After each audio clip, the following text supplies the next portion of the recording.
I go in as me. I mean, this is who I am. What is it about you? Realness. So I changed my diary to my commandments. You took my soul. What did that do to you? You know the street code. I do what I feel. How did you try to molest your niece? I did so much of my own stuff. And then when I went to jail with somebody else. Yes. I'm like, this can't be real. Transporting this over for me. Right. I promise you that. God told me to stop transporting. Choices that you have to make, that you have to be heartless. I didn't have a mother and father, so I did what I knew. Okay. So I understand I have to live with my choices. Right.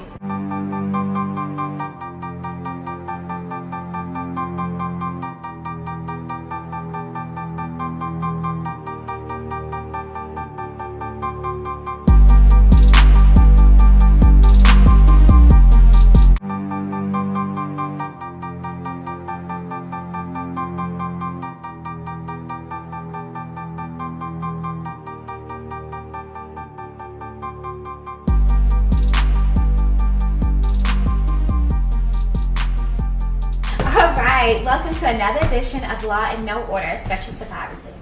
I am here with the lovely Michelle Smalls, and we're just going to have a conversation. Hi, I'm Michelle Smalls, and they call me the Queen of Harlem. Where did you get that name, the Queen of Harlem? Reggie. In Harlem, you know, everybody's competitive. Everybody, it was like, we're very cliquey. Right. So maybe 135th only hang with 135th, 122nd hang with only 122nd. Everybody was doing parties at the time, and Reggie said, Michelle, it'd be crazy if everybody from Harlem to a party together. And everybody said that it couldn't happen. Right. And everybody tried to get it done, and it never happened. And one day I went to every block, and I was like, oh, y'all gotta do this party with me. And like, I'm neutral with everyone. Right. So everyone was comfortable with doing a party with me. So they wouldn't say, well, they're doing a party with so-and-so. It's like, I'm doing it with Michelle. So I was the center, and everybody ended up doing a party with me, and we did a very successful party. Awesome. And after the party, it's weird, right? He was like, oh my God, you're the Queen of Harlem. Ain't nobody could have got that done. You're the Queen of Harlem. So I guess the name came from basically unity. I was unaware of the name. So I'm in the park, and we here we're big on cookouts and partying. So I'm in the park, and there was an actual cookout, and the boy was like, Queen of Harlem. And I didn't know that was my name at the time. I didn't know, and I just kept going. He was like, Queen of Harlem, Queen of Harlem. And I turned around.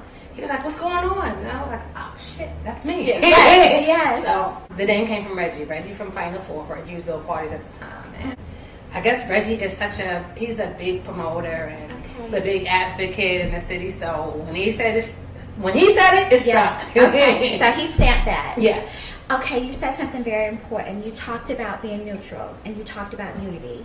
Those two things are extremely important in building a team and actually, being consistent and making change, right? Because no one can do something that you were able to do. How is it that you were able to remain neutral when you had people that were so cliquey or rivaled? I go in as me. Okay.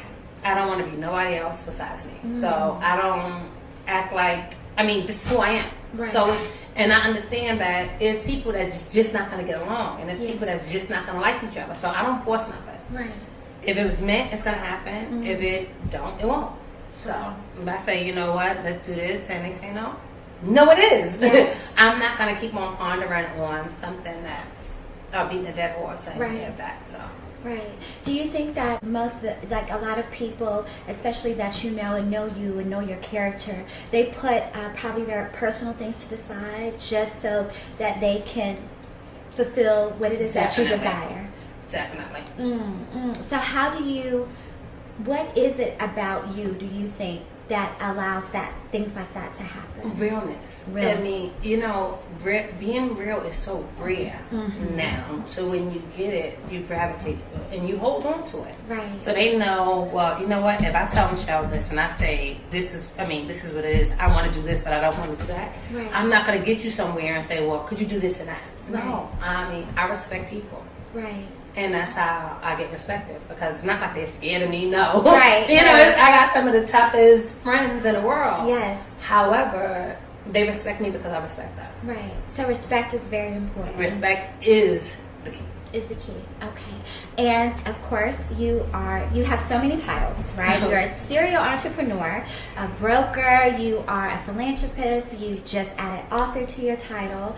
And what made you write Queen of Harlem Commandments? Dame Dash. Dame Dash, okay. Dame Dash. Damon, I didn't never want to write a book.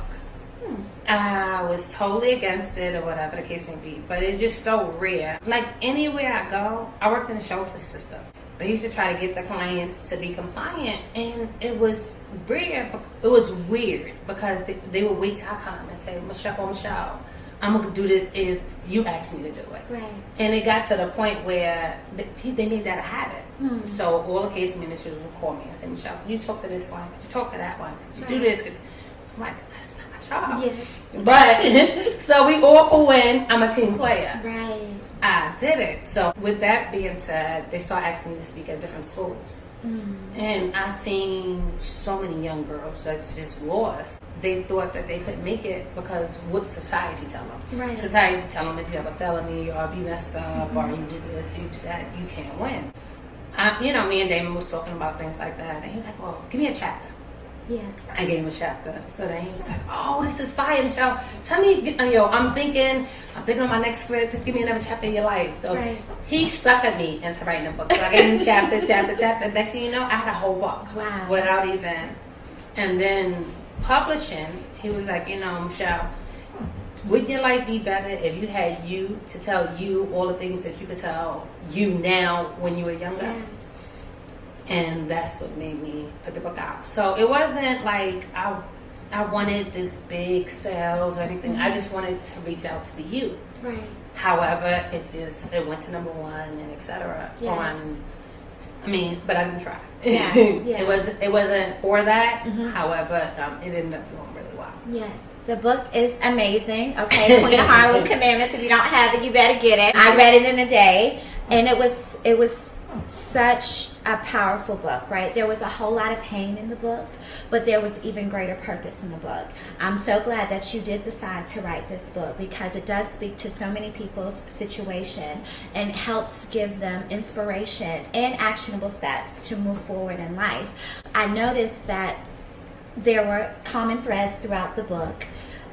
And after chapter 3 in the book, I noticed you were writing in your diary, kind of like the end of chapters. And then after chapter 3, you stopped writing in your diary and you started to almost command your situation. You started putting codes in place. Yes. What was that transition like? Did something happen? The transition was me graduating from childhood to adulthood. Although I wasn't 18 yet, I was on my own. So I transferred to an adult. So I felt that the diary was childish at that point. Okay. And I wanted to, instead of complain about it, do something about it. So I changed my diary to my commandments. Right. And that's when I started finding a way to rectify it versus cry or keep visualizing what's wrong. Right. Okay.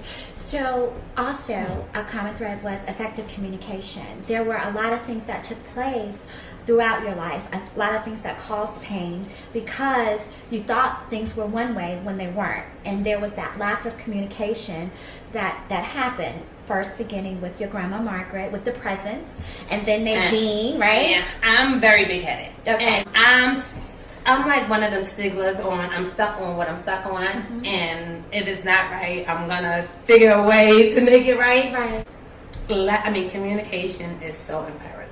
So imperative because you could dot so many I's, and you would think of all the I's are dotted, and they're really not. Right. So it could look like it's right and be completely wrong. So communication is definitely, and that's why I give people benefit of that before. Before I was no nonsense. Right.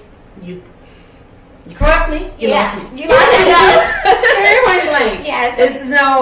You can't explain your situation, you can't explain why, how, or anything. And now I'm more open. As you get older, you learn. And now I'm more open into listening before I completely because I have mental funerals. Right. Like, mentally, a person could be sitting right there and they're dead to me. Like, I can receive directly through them. Yes. So now I give it benefit of a doubt versus just cutting things off.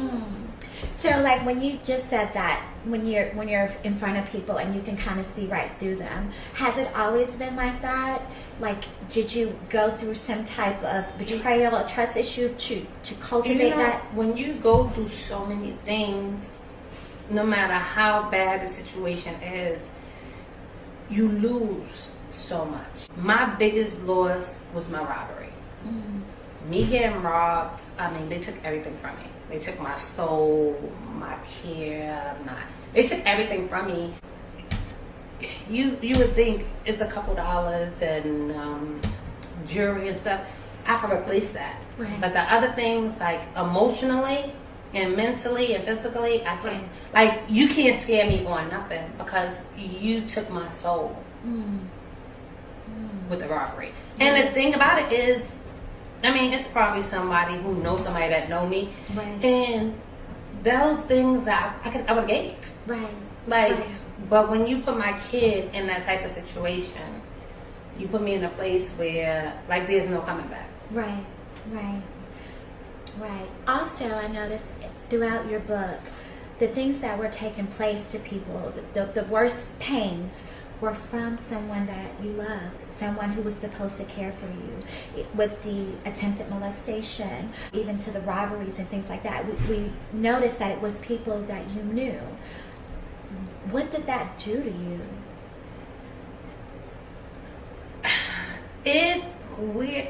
I don't look at, love my family, not taking nothing from them, but I don't look at like family and all that stuff. I look at people as people. Okay. And a lot of people get mad and say, you know what, you spend thousands of dollars on a coat drive for people you don't know. Today, for a 10th Christmas, she was the queen of children's hearts, playing the role of Santa for struggling families. Entrepreneur and real estate agent Michelle Small spearheaded a giveaway at PS 197 where children could pick up anything from toys to coats to a new laptop, even a bike. Smalls was inspired to start the drive a decade ago, and it has grown every year since. I seen one little kid coming to my salon, but she didn't have a coat. So I bought her a coat and I asked a couple of my friends to buy coats. And we bought about maybe 100 coats. 10 years later, we got over 1,000. However, the person who gave me my break was a person that was not my family either. So it's just, it's hard to explain. Okay. However, it makes you numb. Right. It makes you extremely, extremely, extremely numb, and then it gets you to the point where you trust no one. Yes, I totally understand that. Okay, all right. So, also in your book, what made you make commandments? Like, I know you have codes and then you have commandments. Can you tell me the difference between the codes and the commandments? Yeah. The code is general. Okay. What people say how you should be or whatever the case may be. It's, the street codes. It's more general. Okay. The commandments is more personalized. The commandments is what I follow by. It's my law. Right. So whether it's right or wrong, it's Michelle's law. Right. That's important to have your own law for yourself. Yeah. So so sometimes you have to create your own. Like maybe, you might see some things in 40 laws of power. However, everybody is different. So you have to critique it to where it's your power, not their power. Right. So that's what it is. The codes is generally, what everybody can follow, but the commandments is my personalized life. Right. Also, when you were talking about you didn't want to be like broke anymore, like you had this time in your life when you just was like, I'm tired of living like this, going through these things, and you talked about the people that you were surrounded with, like your aunts, people in your family that were fly and they dressed really nice, and you just wanted to not have to worry about having things. You used to borrow like your friends' coats and stuff like that, and then when they would talk bad about you, you was like, you know what, I'm going to get my own, right? And so I recognize that a lot of times when you're young and you don't really know what life is all about, we have these superficial seductions, right? See girls with all of these things on the outside, knew nothing about them personally, what was in their heart or anything like that. How did you go from having that, just wanting the material things, to having such a heart for people and get into philanthropy and things like that? You know, God has blessed me with a spirit to have no jealousy of me. And that's the biggest thing. If I see you with something, I'm not gonna say why her. I'm gonna say, what could I do to get it? I've never, and I had so many people that had more than me, and I've never been jealous. Never. And I think that's where I win, because I mean, that jealous spirit eats you alive. Yes. And I don't have that. Yes. And I don't understand it. So when people say me that, it's just like, I'm like, wait, so I'll come out. Like, you can obtain that as well. So when somebody, I mean, I'm cheering, I'm clapping, and I'm genuinely clapping from my heart. Right. When I clap for people. So the universe protects me. Yes. It's not even like I have to do anything, because I'm genuine. So, you know, and when you cross me, you cross a good person. So that's your loss. It's not my loss. Right. So I don't ever look into... The only thing I advise young people, old people, that jealous spirit is the worst spirit you can have. Yes. If you can sit there and ponder on somebody else, it's not for you. So even if you get it, I don't want something that belongs to somebody else. Right. Because you're not going to tear up what I got. That's right. What's for you is for you. Right. So, I mean, and that's what's wrong with a lot. I mean, not just Harlem. Yes. It's just the jealous spirit. Right. Like, people are just, I mean, very jealous and envious. Right. And I don't have that. That's right. And I don't have that at all. That is amazing. I don't have that. That's very important. And you talk about that, you know, in your book a lot. Having patience. What's for you is for you, right? You don't want what anybody else has. And how there's power in patience, right? What do you mean by that? The power in patience. The power in patience, because, all right, prime example, my real estate license. I took the test. I failed. I failed the test. I was literally upset. Literally upset. And I'm like, you know what, God, I can't this and that and that. But so I was put in a position where I was going to run. Well, if I passed, I was going to run a building that was 100 and something units. Okay. So I was like, I failed it. I gave the position to my aunt, Janard. And she did it. She made what's her name? She made money. She made a lot of money. And I went back, took the test again, failed again, and then I took it again and passed it.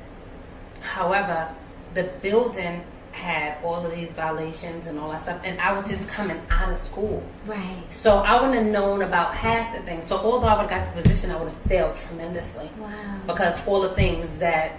So it wasn't for me, because I wasn't knowledgeable of all... I mean, I'm just fresh. I just caught a good big break, but the big break wasn't for me. Right. Now, if I would have took that break, I would have been in debt right now, literally. Because the building, everything fell down. And the sad thing about it is I had no knowledge of. I had position without the knowledge. Right. And so that's when I realized that, you know what, patience is everything. If I would have jumped out the window and did everything, it wasn't for me. Wow.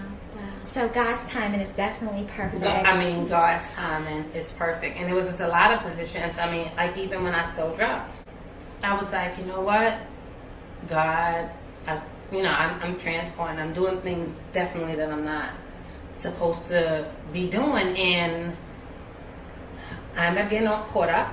Right. And I was supposed to make, on this particular deal, I was supposed to make probably like $60,000. Somebody came and they was like, Michelle, I need you to do something. And it wasn't even money involved. Right. It was just my integrity on something I was supposed to do. Right. And I did what I was supposed to do and then get the money, and somebody else ended up getting locked up. Wow. So I don't go on nobody else's ride or nobody else's. I do what I feel. Right. And sometimes you have to look at the signs, because I feel, me personally, everything has a sign. Yes. You're going to get a little sign. Even if you don't recognize it, then a month, a year, 2 years, you're going to be like, oh shit, this happened and that's what that meant. Yes. You see the sign. Yes.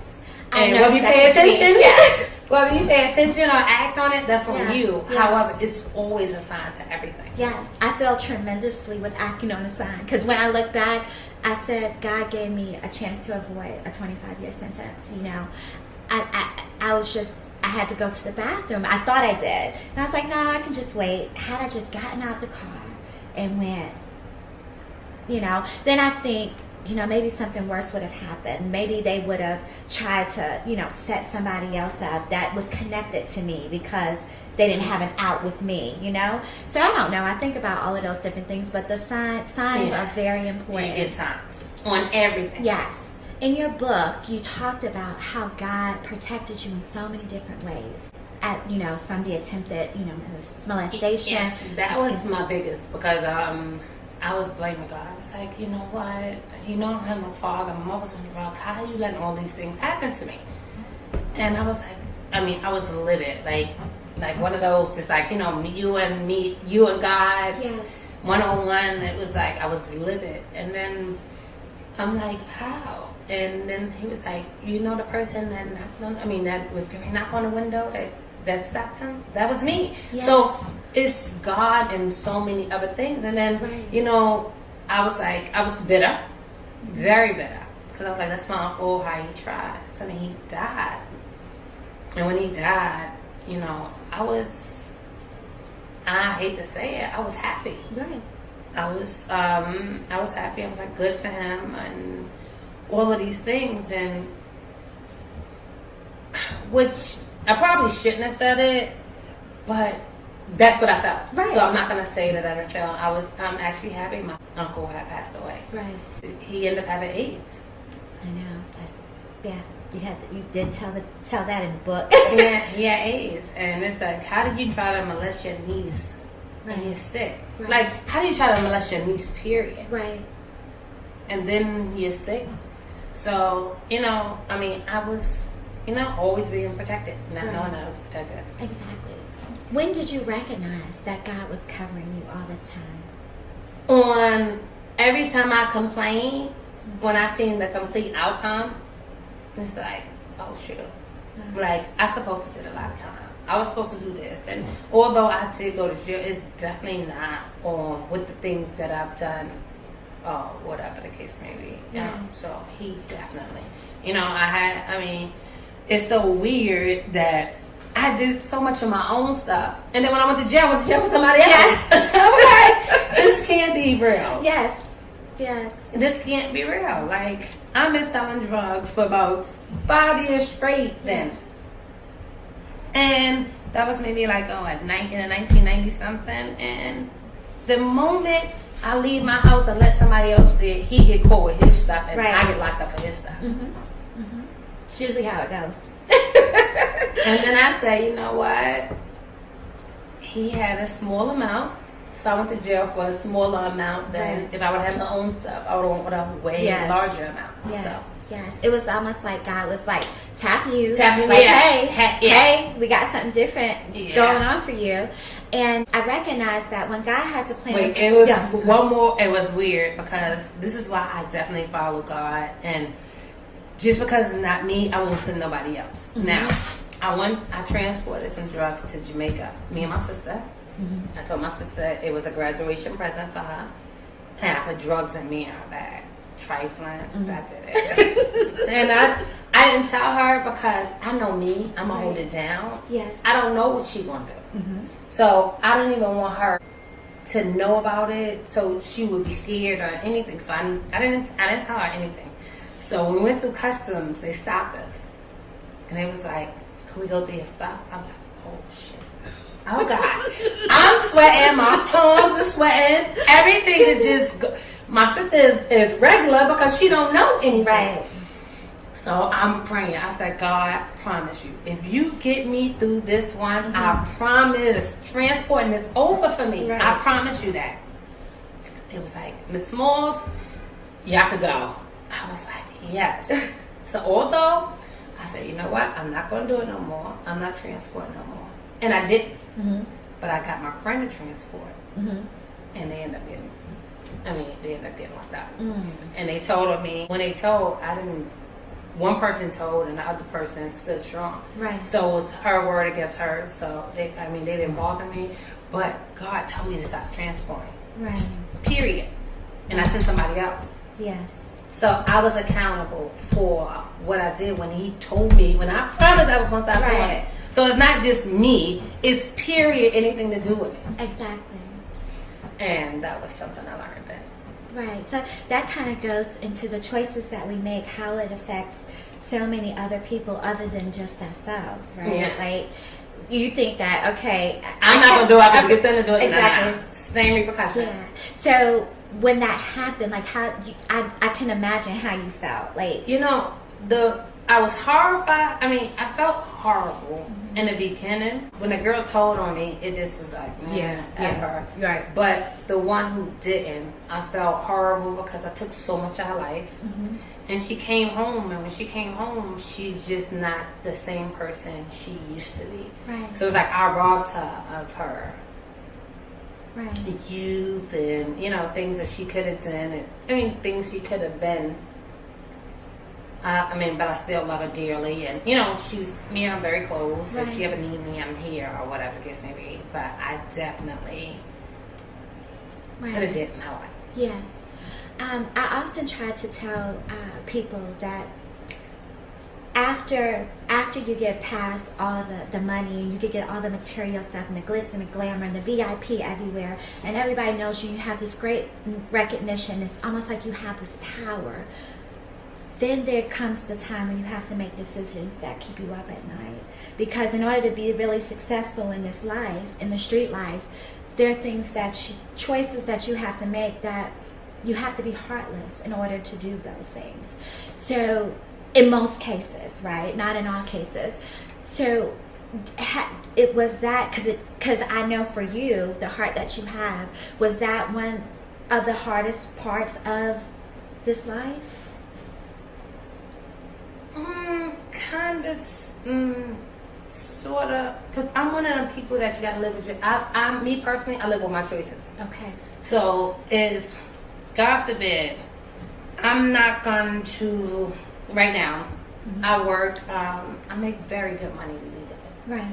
I'm not going to risk my legal self for something that don't make sense. Right. When I sold drugs, it was because I had kids. Right. And my back was against the wall because I got to take care of those kids. Right. And, you know, I didn't have a mother and father. So I didn't know how to get a proper job and all that stuff. So I did what I knew. Right. And for my kids, I don't mind serving time. Right. Whatever the consequences come, it's for my kids. Was that purpose? Right. So it don't really matter. Right. You understand? So, Totally. I mean, everything I do makes sense. So Okay. if you do something to my kid and I shoot you and I have to spend the rest of my life in jail, Right. I don't care because it's for that purpose. Now, I'm not going to go to a club and because you stepped on my foot. Right. We're gonna, you understand? Exactly. Everything I do in my life makes sense. Okay. So I understand I have to live with my choices. Right. Right. So I'm not going to do stupid stuff. I'm not going to sell drugs to buy a car. Like, I'm not going to sell drugs to buy a chain. Like, I'm not going to do any of that. So whatever I do, I did it and I meant what I did. Okay. All right. Okay. So there was, towards the end of the book, right, the pastor asked you a question, right? What makes Michelle happy? And at the time you said making other people's lives happy, right? Changing other people's lives. And so he wasn't happy with that answer. And you said maybe you'll have an answer towards your next book. Do you have the answer to that question yet? Still don't.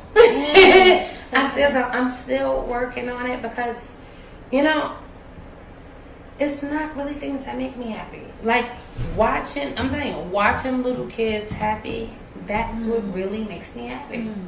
Yes. Like, I mean, with like how many cars I'm about, how many Right. chains I'm about, like evolving, like planting new seeds and all that Right. stuff and watching them grow, like watching things that blossom because of me. That's what makes me happy. Like me personally, I'm not attached to nothing. Like, you know, and this was years ago, you know, I don't have that problem now financially, but, you know, my car got repo, house was in foreclosure. I didn't care because I'm not attached to anything. So if it goes. Right. You know, although I wouldn't want it to go, but I'm not attached. It's not gonna. I'm gonna lose my mind because I lost a car. My car got repoed. Right. It's not that Okay. deep. My house got broke. Okay. You know, I mean, I could always get enough. Like, I'm not attached to nothing. Right. Those are the kind of things that would make most people go insane. No, I'm not attached. Postal.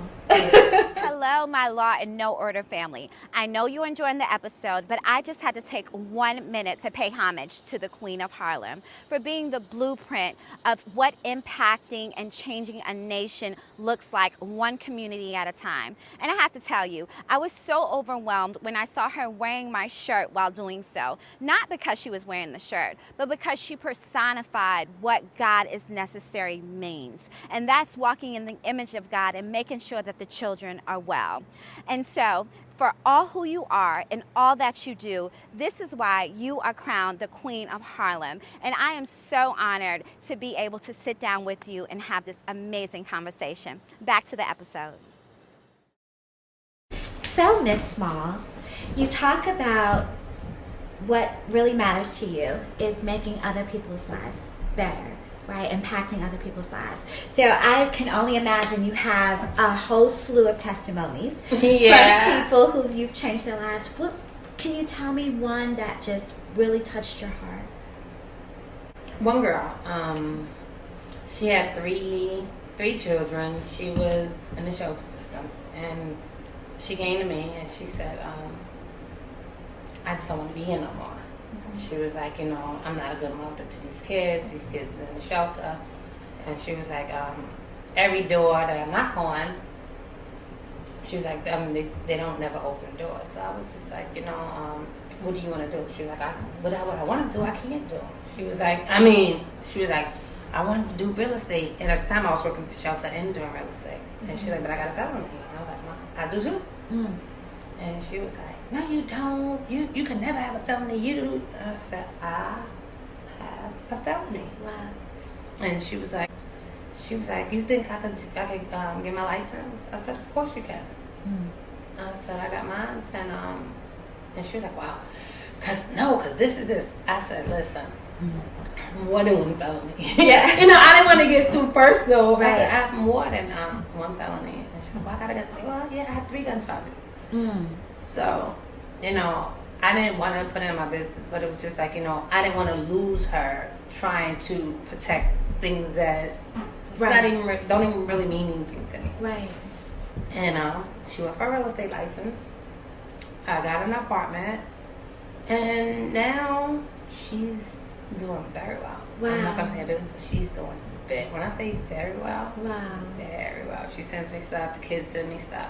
But she's doing very well. That is amazing. That is amazing. And because when I first came, right, to do an overview with you, I was talking to you about that as well, because I was in real estate and obviously caught a felony afterwards. And in the state of South Carolina, they're not very felon friendly.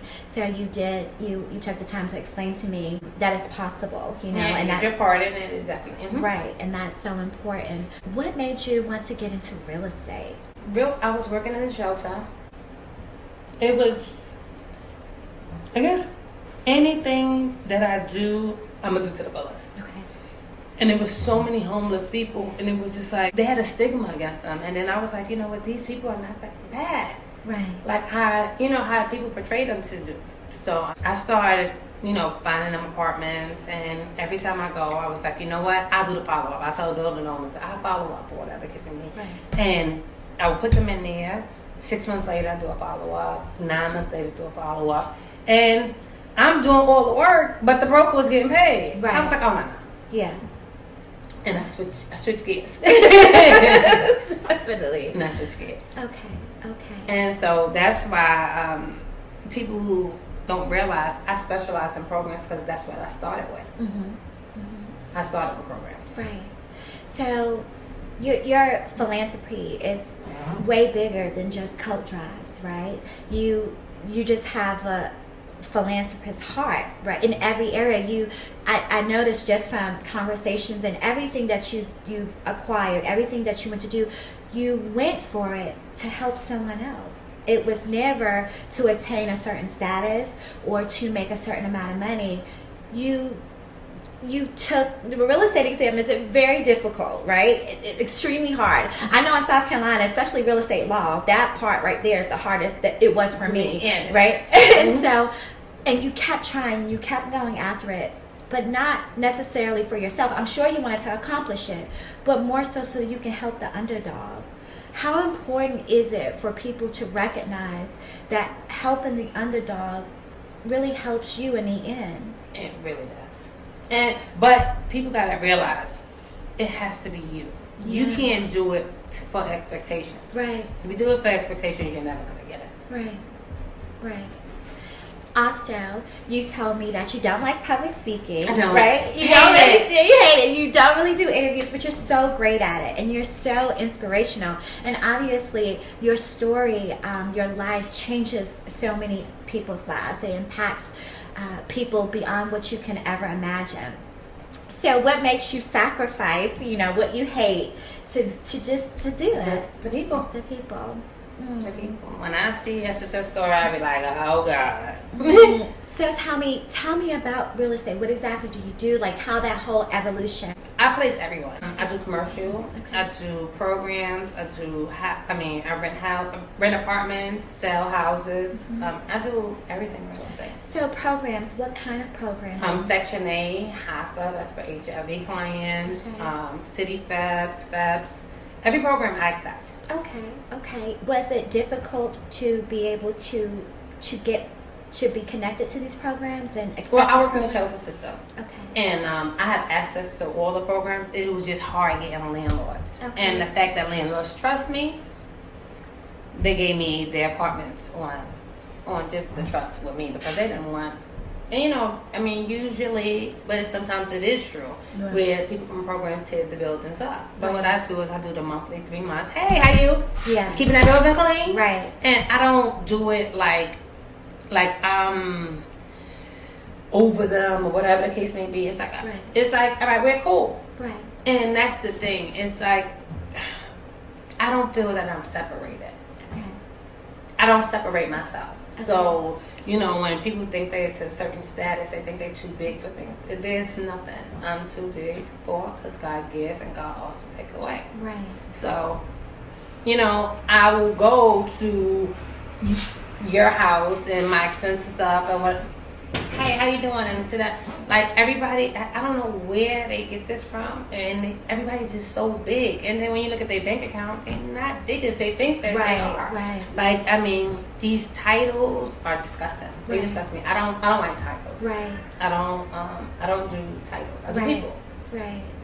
And I love that. And I think that's what separates me. So you can have a billionaire here, and you can have a person who don't have $1. I'm gonna treat them the same because I respect everybody. Right. So it's not gonna be It's not gonna be a difference because they know I'm sincere. Right.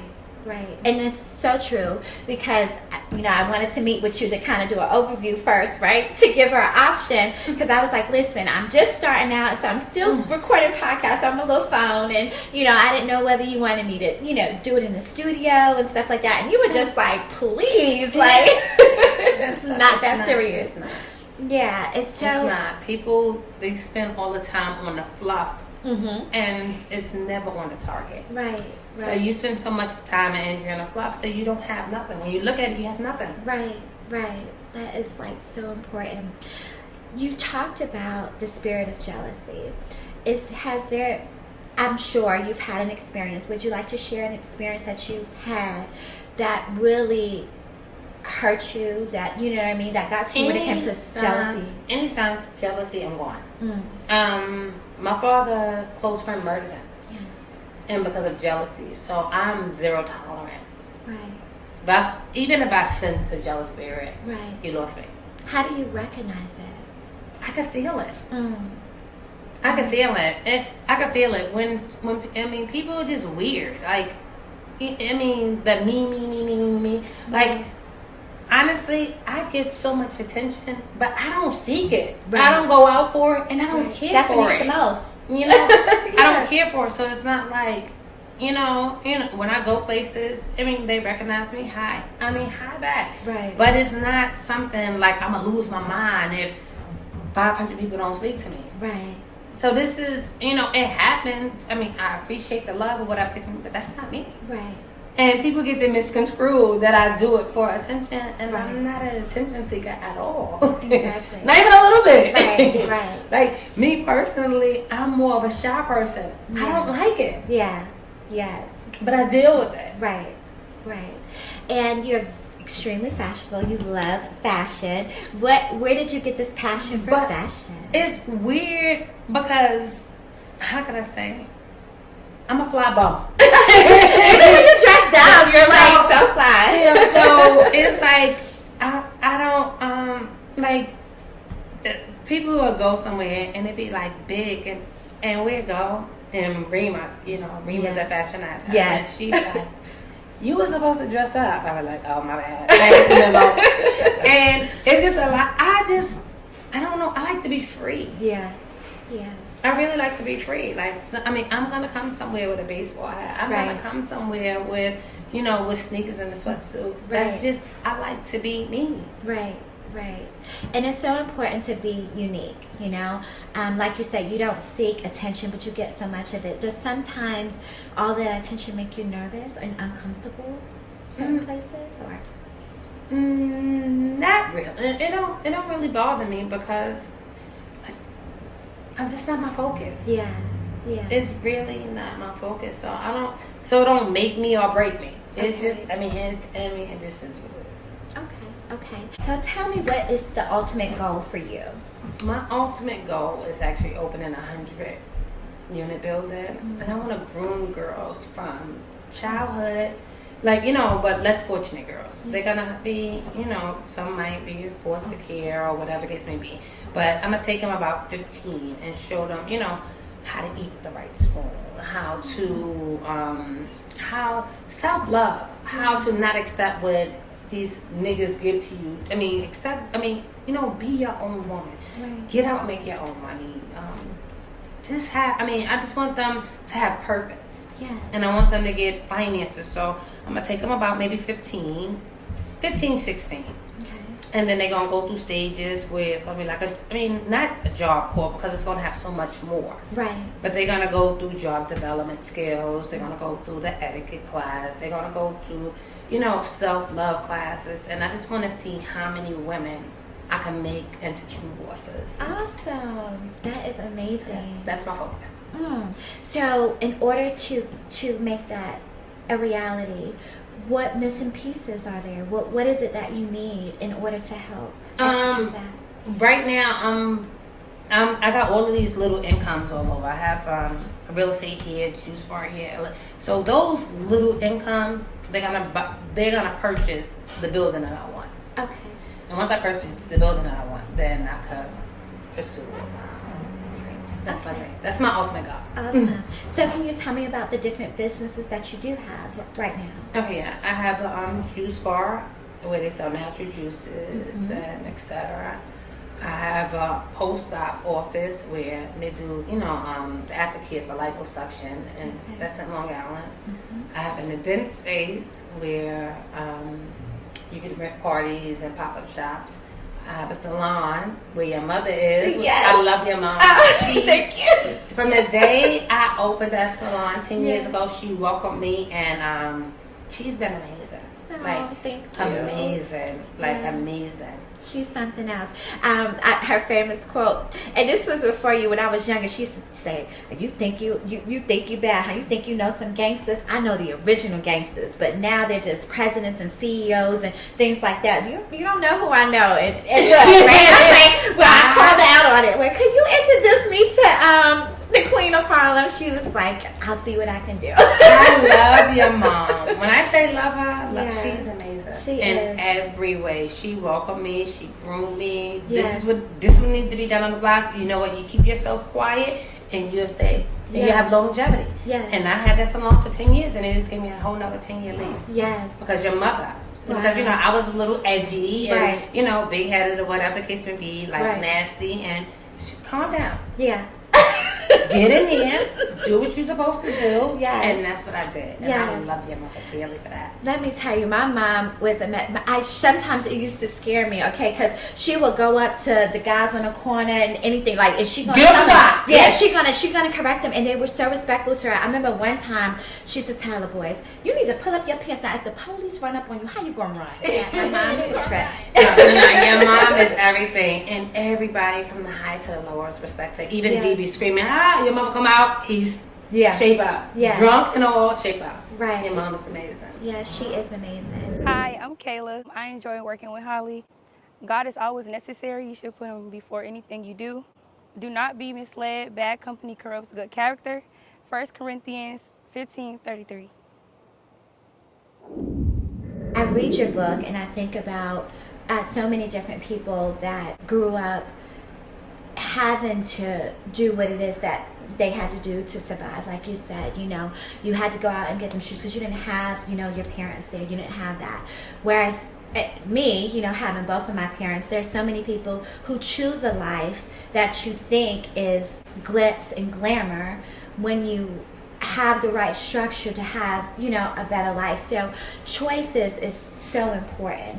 And why do you think that some people make the choice to want to be in the streets when they don't have to, when they have options? And there's something that you're never going to answer because it's the individual. Yeah.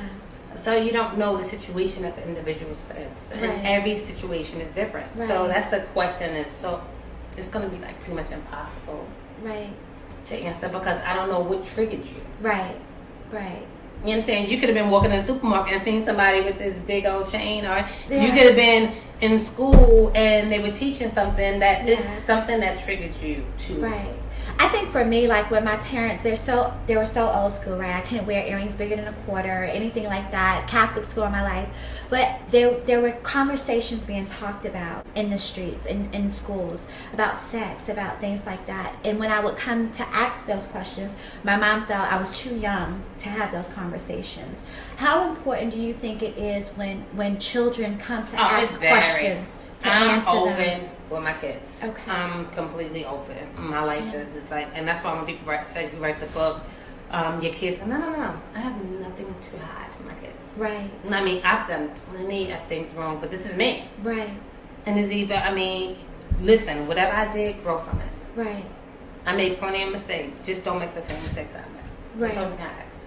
Right. And you said to me when I was talking to you about my situation, what I went through, you said everything that happened for a reason, right? So we get on this journey and sometimes we make so many wrong turns, right? Go down the wrong path, but every wrong path has a right turn.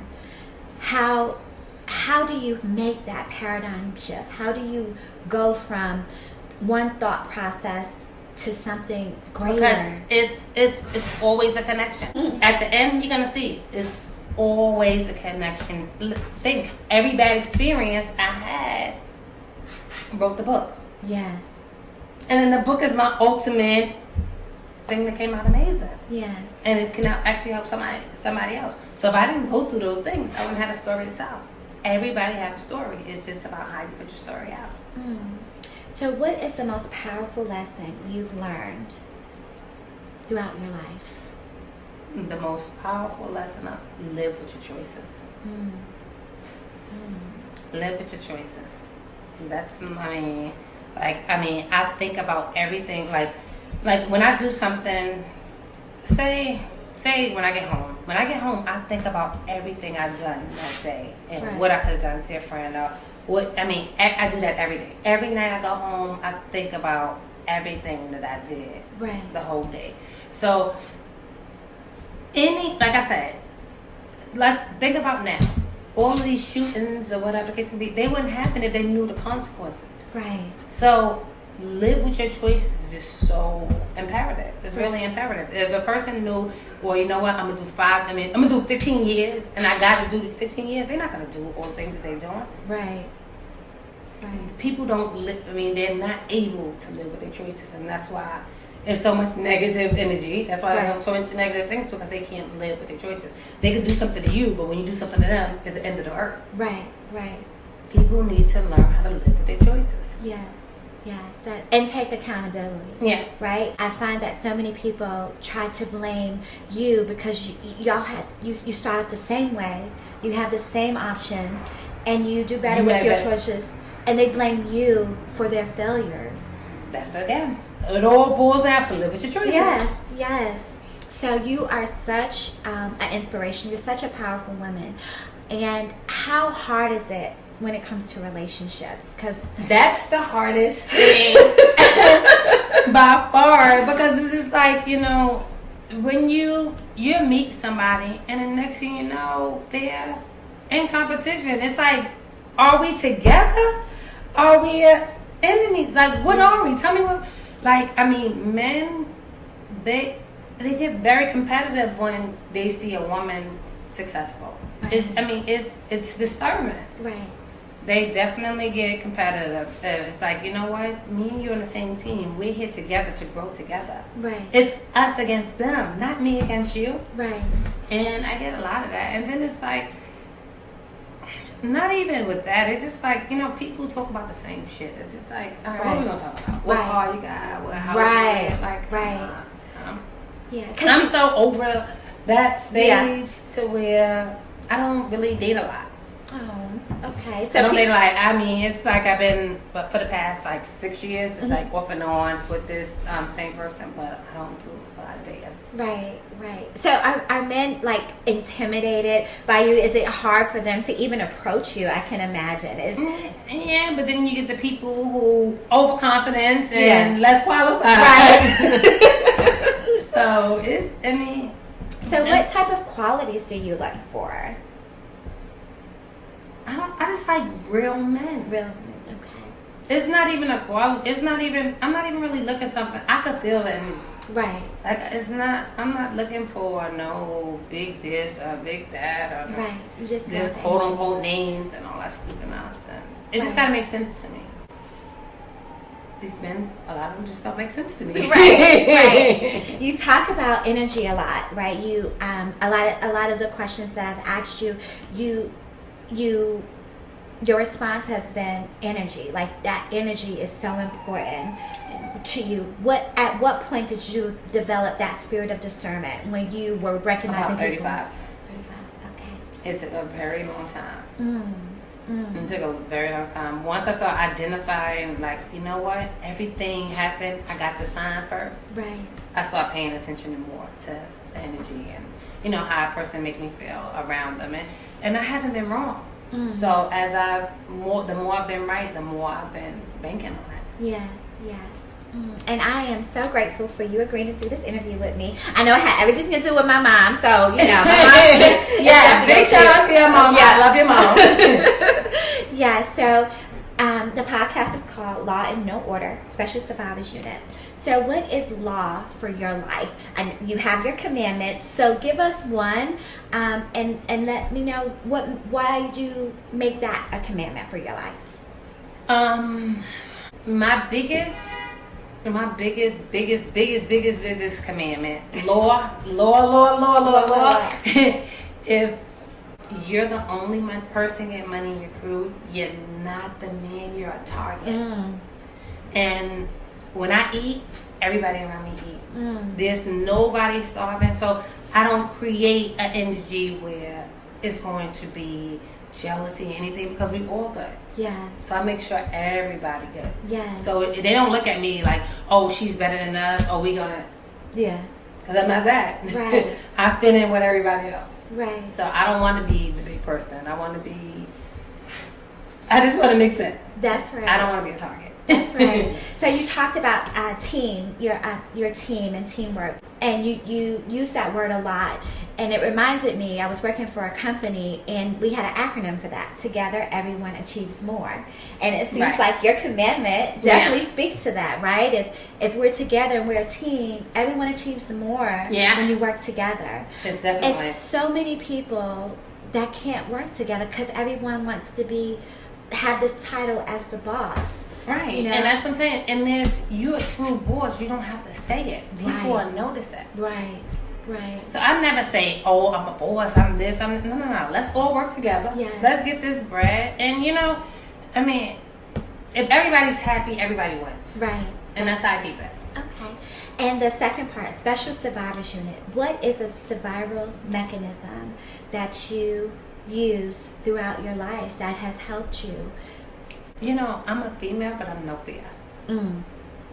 I fear nothing. Yes. Like nothing. Yes. Literally nothing. You know, I mean, I'm one of them people, if it's meant to happen, it's going to happen. Right. So I'm not going to sit there and beg you to not do this or beg you not to say this. I'm not doing any of that. Okay. I'm not.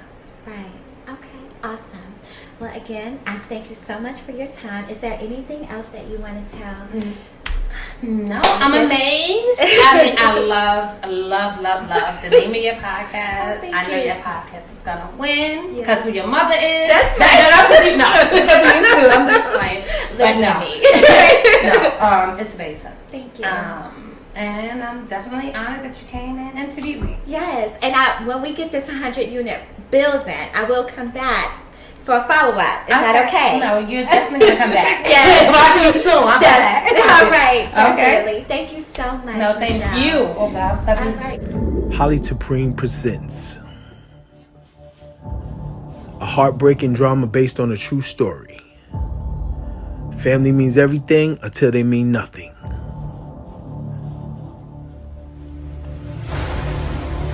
Bloodline betrayal. Superficial seductions. A jaw-dropping page-turner.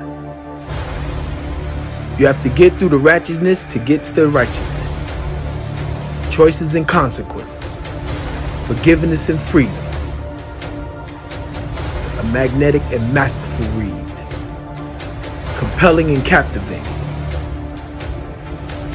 Blood Ain't Thicker by Holly Supreme.